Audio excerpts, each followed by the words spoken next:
Salam jumpa pendengar FM yang diberkati Tuhan. Apa kabar saudara pagi ini? Kembali kita berjumpa dalam kasih karunia Tuhan bersama saya Pendeta John Rialo secara live. Kita menikmati hari yang baru pada pagi hari ini.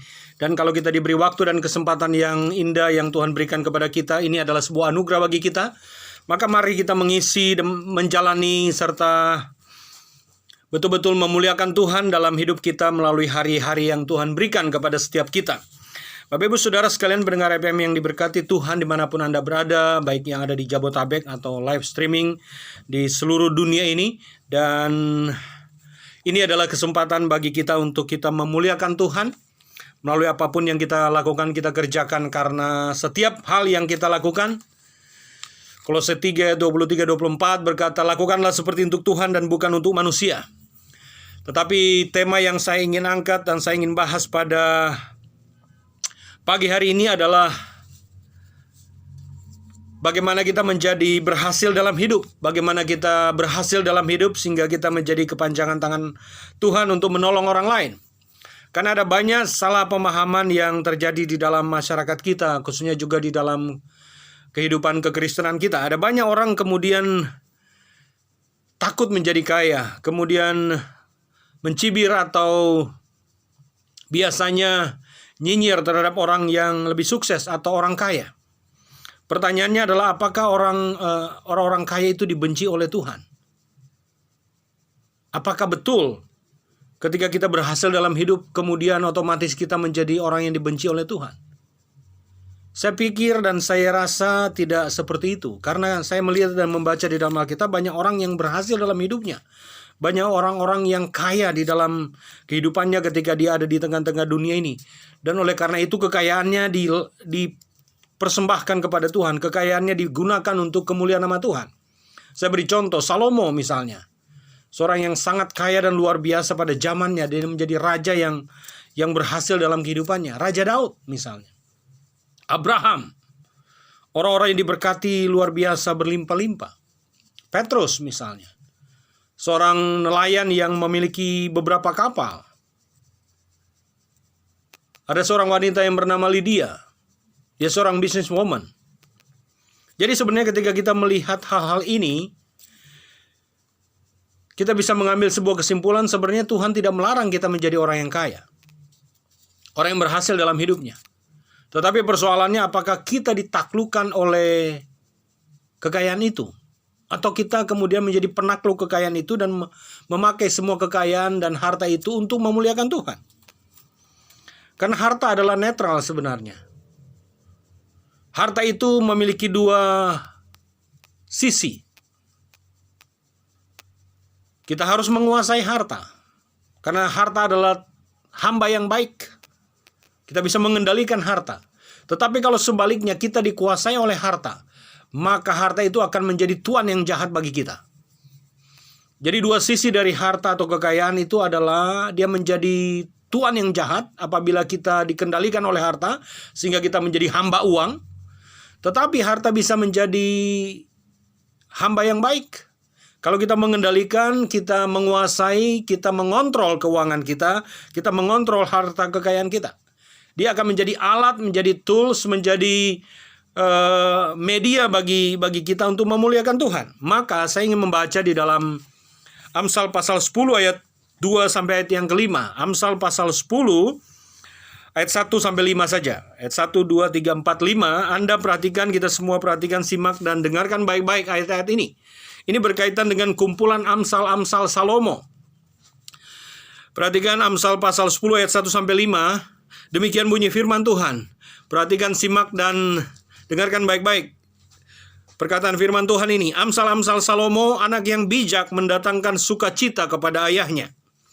Tetapi anak yang bebal adalah kedukaan bagi ibunya. Ayat yang kedua dari Amsal pasal 10. Harta benda yang diperoleh dengan kefasikan tidak berguna. Sekali lagi, harta benda yang diperoleh dengan kefasikan tidak berguna. Tetapi kebenaran menyelamatkan orang dari maut. Ayat yang ketiga. Tuhan tidak membiarkan orang benar menderita kelaparan. Tetapi keinginan orang fasik ditolaknya. Sekali lagi ayat 3. Tuhan tidak membiarkan orang benar menderita kelaparan. Tetapi keinginan orang fasik ditolaknya. Nah ayat 4 perhatikan baik-baik. Tangan yang lamban membuat miskin, tetapi tangan orang rajin menjadikan kaya. Perhatikan itu, tangan orang rajin menjadikan kaya. Siapa mengumpulkan pada musim panas, ayat yang kelima. Siapa mengumpulkan pada musim panas, ia berakal budi. Siapa tidur pada waktu panen membuat malu. Perhatikan ayat yang kelima. Siapa mengumpulkan pada musim panas, ia berakal budi. Siapa tidur pada waktu panen membuat malu. Bapak Ibu Saudara sekalian, ini adalah peringatan-peringatan terhadap kita supaya kita bisa menjadi orang yang rajin. Ayat 4 khususnya berkata, tangan yang lamban membuat miskin. Jadi percuma kita komplain, nyinyir kepada orang-orang kaya, karena kita harus mengoreksi, melihat, mengevaluasi diri kita. Apakah kita sudah menjadi orang yang rajin atau tidak? Apakah kita sudah menjadi orang yang mengumpulkan pada musim panas, berakal budi, dan tidak tidur pada waktu panen? Karena siapa yang tidur pada waktu panen membuat malu. Saudara, kita perlu belajar mengenai bagaimana kita mengelola keuangan kita. Jangan kita menjadi orang yang besar pasak daripada tiang, besar pengeluaran daripada pendapatan kita. Ini pepatah lama yang masih relevan sampai sekarang. Karena ada banyak orang, termasuk orang-orang Kristen, yang tidak bisa mengontrol, mengatur keuangan. Sehingga apa yang terjadi? Dia ngutang sana-sini, dia dikejar-kejar oleh debt collector, lalu dia menyalah-nyalahkan orang lain, bahkan menyalah-nyalahkan orang kaya. Padahal yang sesungguhnya terjadi kesalahan adalah dia tidak bisa mengatur, tidak bisa mengontrol, tidak bisa memanage keuangannya. Jadi kalau begitu siapa yang salah? Orang tersebut yang salah.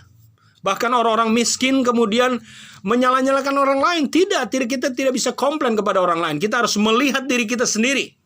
Lalu kita harus bangkit karena firman Tuhan juga mengajarkan kepada kita untuk menjadi orang yang berhikmat dalam hidup ini. Tidak kemudian menerima keadaan kita begitu saja. Kita harus bangkit, menggunakan akal budi, kapasitas, dan pemikiran kita sekuat-kuatnya, sebesar-besarnya, sehebat-hebatnya untuk kita bangkit. Kenapa Tuhan memberi kita akal budi untuk berpikir bagaimana kita harus maju? Ayat 4 sekali lagi berkata, tangan yang lamban membuat miskin, tetapi tangan orang rajin menjadikan kaya. Coba perhatikan diri kita sekarang, apakah kita berkecukupan, atau cenderung susah, atau cenderung miskin, atau berkelimpahan? Mana yang menjadi pilihan kita? Saya sih memilih untuk kita hidup berkecukupan. Kita hidup dipenuhi oleh apapun yang kita perlukan dalam hikmat Tuhan. Tuhan memberi kita akal budi untuk bisa memiliki itu, dan kita bisa mendapatkan itu sesuai dengan hikmat Tuhan dan jalan yang benar tentunya ya. Bukan tipu-tipu, bukan bohong-bohong, bukan dusta dan menyebar hal-hal yang negatif untuk keuntungan kita. Bukan, tentunya dengan cara yang halal, dengan cara yang baik, bukan dari hasil menipu orang lain, bukan dengan hasil curang, bukan dengan hasil untuk membuat orang lain rugi. Tidak, tentunya dengan cara yang baik, dengan cara yang berkenan di hadapan Tuhan. Karena itulah yang dikehendaki Tuhan. Jadi jangan diantara kita kemudian hanya meratapi keadaan kita saja, tetapi kita harus bangkit. Gunakan kreativitas kita, berpikir kita. Dalam hikmat Tuhan, dalam anugerah Tuhan, ketika kita berusaha dengan sungguh-sungguh, dengan pertolongan Tuhan, maka Allah akan membuka jalan bagi setiap kita untuk berhasil dalam hidup. Jangan terima keadaan begitu saja. Jangan terima keberadaan hidup kita yang susah. Karena ada pepatah yang berkata, lahir miskin itu bukan pilihan kita. Karena kita nggak bisa memilih lahir di keluarga kaya atau miskin. Tetapi, perhatikan baik-baik kalimat kedua ini. Miskin seumur hidup adalah pilihan. Pilihan kita. Orang memilih miskin seumur hidup karena keadaannya dan pilihannya. Saya memilih untuk bangkit. Sebagai hamba Tuhan, saya memilih untuk menggunakan kreativitas, kemampuan, keterampilan, keberadaan, talenta saya untuk mengembangkan sehingga saya bisa mencukupi kebutuhan keluarga saya misalnya. Kita tidak boleh kalah terhadap keadaan. Lahir miskin itu kita tidak bisa pilih.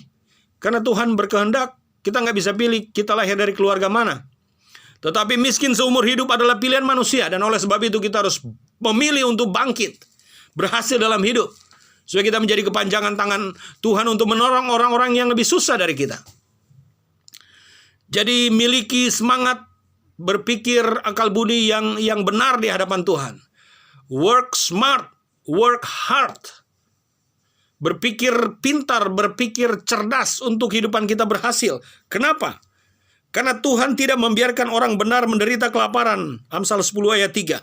Tetapi keinginan orang fasik ditolaknya. Ayat 4. Tangan yang lamban membuat miskin, tetapi tangan yang rajin menjadikan kaya. Ingat, tangan yang rajin menjadikan kaya.